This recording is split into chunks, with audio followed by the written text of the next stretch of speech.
Hey guys, I woke up like this. Oh, wait a minute, you can tell? Well, hey, whatever. Yeah, I put some lip goop on because my lips are dry. Just something that I thought about this morning. And it is about all or nothing thinking. Now, I had the benefit of attending this really awesome program called Mood Lifters that is evidence-based ways to help with your mood. And that is where I learned about different fallacies of thinking, for lack of a better word, like faulty thinking patterns that a lot of people fall into. Oh boy. 9 o'clock and everything's starting, so this is gonna be real fast. Okay, so all or nothing thinking is usually something that really if you notice yourself falling into it, I find myself doing this a lot, where it's like, oh my gosh, everything is awful, or if I don't do this, then nothing else is gonna work out. I don't know. So it's just without giving a very specific example, that's what all or nothing thinking is, and usually it's wrong because life happens in shades of gray. Okay, but and so the solution to that is to reframe it and be like, is life really gonna crumble down to pieces if I don't do this one thing? Or let's say my example right this moment, my child just on the monitor said, "Mama." Okay, so all or nothing thinking might be like, oh my gosh, I'm a completely negligent mom. If I don't go get him right now, he's gonna think that I don't love him and that he's not safe. And then I look at the evidence, and is that really true? He's very well adjusted. He is a happy kid. I love him. I am attentive to him. So I could say, all right, I will give myself 2 more minutes and then I will go down there, for example. But because I'm a Libra and I like to look at everything on balance, I thought about that all or nothing thinking. When I first woke up today, I thought something like that could be used as an advantage. Now, in an earlier video, I talked about humbly having a habit like a regular sleep schedule and taking your meds on time, and how somebody close to me had told me once, when I was a little bit nonchalant when I first got in the business of having to take daily medication to stabilize my mood. And well, it does make sense that if and a lot of people, especially coming from someone with bipolar disorder, or any kind of mental health condition, really, unless you have a PRN as needed, it is really beneficial to take them at the same exact time. And I've talked about setting alarms.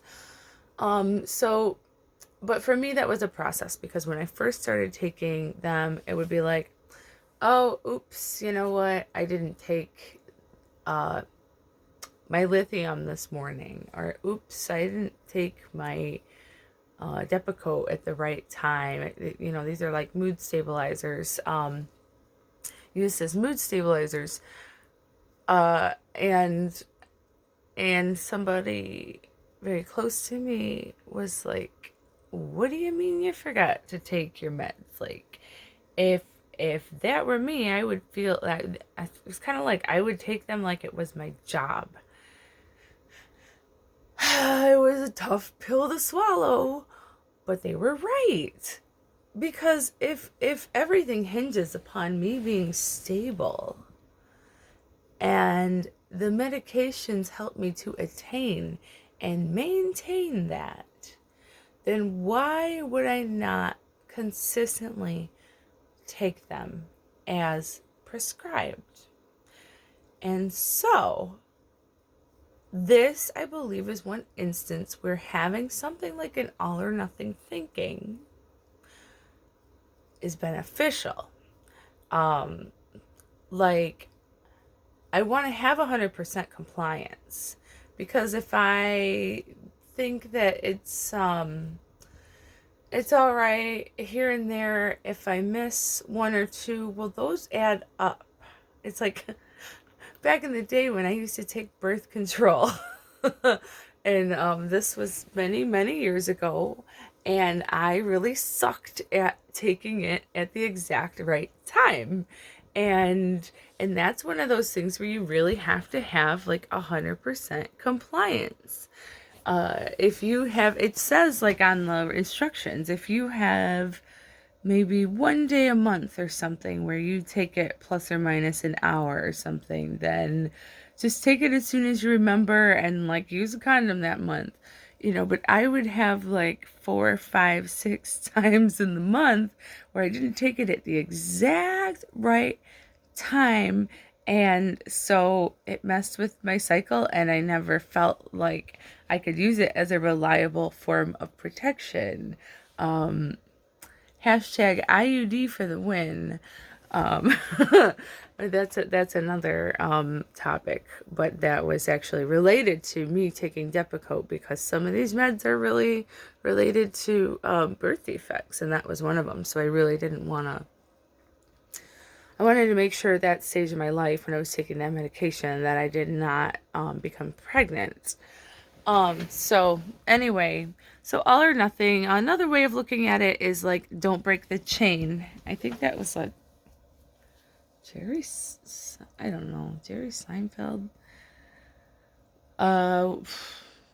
Some famous dude. I'm not good at giving credit where it's due, but don't break the chain would be another way, if that works for you, for habit stacking every day of compliance, and then it's like, oh, I don't want to break that chain. That has worked for me for certain things, but I will back up and say that probably the first most important thing, the precursor to all of this, like making sure that I 100% am taking my medications as prescribed every day, is buying into it, like valuing it, right? And being hospitalized really helped me to value that, for multiple reasons. And I will definitely post more stories about that. But valuing it, or even if like I don't even know in the beginning if it was like, I think this is the right thing to do, I think this is important, but I think it's gonna work, or I think I buy into like I need to do this for the rest of my life. But at least it was like my shirt says, I started one day at a time. Okay, so for today, just for today, just like people in recovery, just for today, I'm not gonna pick up or whatever. Just for today, I am going to take every single medicine as prescribed. But like doing that again and again every day. For long enough to see if the stuff works. And this is definitely worth another chapter, but I am just not a proponent of like going against medical advice. There are rare exceptions to this, and I can speak to this in another video. But the important thing that I've found is to establish an ongoing relationship, open, honest, and willing and respectful mutually. Sometimes it takes a little while of getting that mutual respect with a provider, an absolutely, it is within our rights as mental health patients to be respected and acknowledged, have our needs acknowledged, and to be able to explain where we're coming from. Well, I don't think I should take this because these side effects, because. And for the person to listen and then acknowledge, and maybe they'll say, okay, well, what if we tried this adjustment or this different medication? Or, okay, I hear you, and give it another 4 to 6 weeks because that is likely to get better, and I believe the benefits outweigh that, so on and so forth. I guess the big take home message that I'm kind of preaching right now, because I feel very, very strongly about this, because I would not be where I am today if I had just gone willy-nilly and like, this week I'm going to take my meds and this week I'm not. Today I am and today I'm not. That is exactly what ended me up committed. Okay, boom, mental health court, sentence to 30 days. Because I thought I knew how to manage my own mood. And P.S. also, I was self-medicating with drugs, like natural drugs, like marijuana is a big thing right now. Cannabis, it's legal. Wasn't at the time, but I thought I had found the solution. Well, did not work for me, okay? I didn't like some of the side effects. I was put on a couple pounds, or I was sleepy. Hospital therapy really worked for me because I don't ever want to have to be back in the inpatient environment again. Some people end up there a dozen times in their lifetime, and I'm sure there's a lot of factors, but to be real,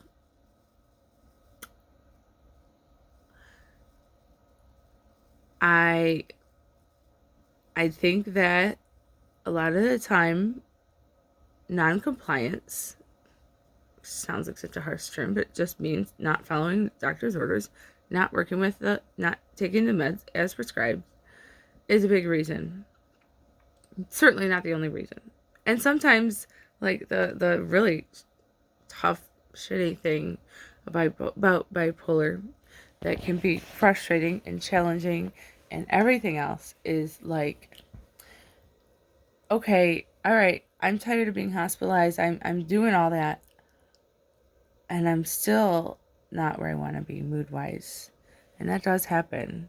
Or, and this certainly has happened with me a couple of times where it's like, okay, this was working for a long time and it's not working now. But that's exactly when I need to go see my psychiatrist and have a conversation as soon as possible, recognize, and not just go off, do whatever I think. A lot of the time, because I've been doing this for a minute, I do have a good idea of what might be helpful for me. And so I might be able to suggest, especially if I have a new provider, for example. Yeah, lithium has worked well for me in the past. Haldol has worked well for me in the past. A lot of people are really scared of Haldol. I take a very small dose of it.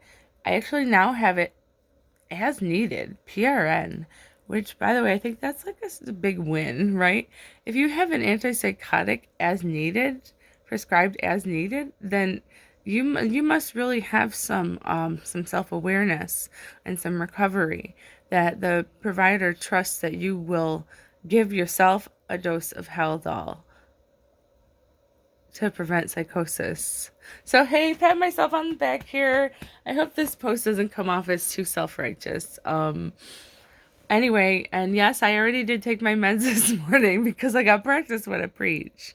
So, first thing I woke up, I didn't write my dream journal this morning, which I have to make sure that I do that one. The more often I do it, the more I remember my dreams. Anyway, so I should have said this up front, but this is my own experience as an individual with some, just enough medical education to be dangerous, is like what I say. but not a doctor. Nothing that I say should be taken as medical advice. If you think you're having any kind of psych emergency, then please get help right away. Whether that's reaching out to a loved one, calling 911, calling your psychiatrist, the mental health crisis text line. You don't have to do this alone. And I guess that's one of the reasons that I made this channel. It helps me, and it helps, I hope that it helps other people. That's really what I wanted to do, is to help other people. Because, 10, 11, 12 years ago when I was diagnosed with bipolar disorder and ADHD, same year, it was a real journey of like even accepting the diagnosis, and then, how much of this do I share? How much of this do I not? And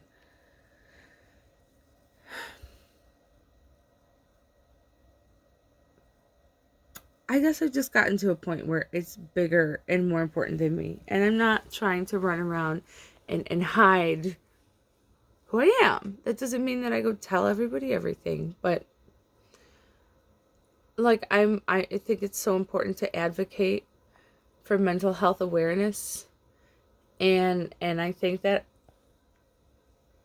sometimes I hear it's like people talk a big game, but then in their day-to-day, are they actually supporting people? Are they actually giving like accommodations or understanding for somebody that's going through mental health struggles? Are they like making decisions based upon someone having a mental illness? And by the way, I include addiction in that as well. I don't know. I guess it's just, are they making adverse decisions based on that? Discriminating against. And I realized by really like hiding my own light and truth of like that recovery is possible, and that even by being bipolar can be a brilliant blessing. I talked about this in other videos. It's like an early warning system. Some people can go their whole lives without eating right or sleeping right, or, all these other like self-care things that are super important for mental health, and then just like kind of have a blasé life, or maybe just like up and die really young one day. I know that's kind of morbid, but that's kind of how I look at it. My system is going to let me know way sooner if something is off. So it's a blessing in disguise. And so me being a longtime advocate of like busting stigma and mental health awareness, and then not like being on any kind of platform and saying, oh, by the way, this is me also. Like, it's just, I was not part of the solution. So that's why I'm here. It is not to give medical advice. It is, something that I am willing to develop more as far as teaching and coaching. And so if you're watching this video, you made it this far. It's getting kind of long. I'm about to cut myself off. And you would like a copy of my personal kind of toolkit checklist that I use to maintain stability and like how I've gotten here, send me an email to bipolarbrilliancecoaching@gmail.com. And if nothing else, share this with anyone that might help. Thanks for your comments and likes and subscribes thus far. I definitely am ready for coffee now and a big drink of water, and I'm sure my baby is ready for me. So you all take care of yourselves and each other. Have a brilliant day. Tune in again soon. And check out my new playlists where I've sort of made things topical, and much more to come. There's a lot more to talk about. Bye.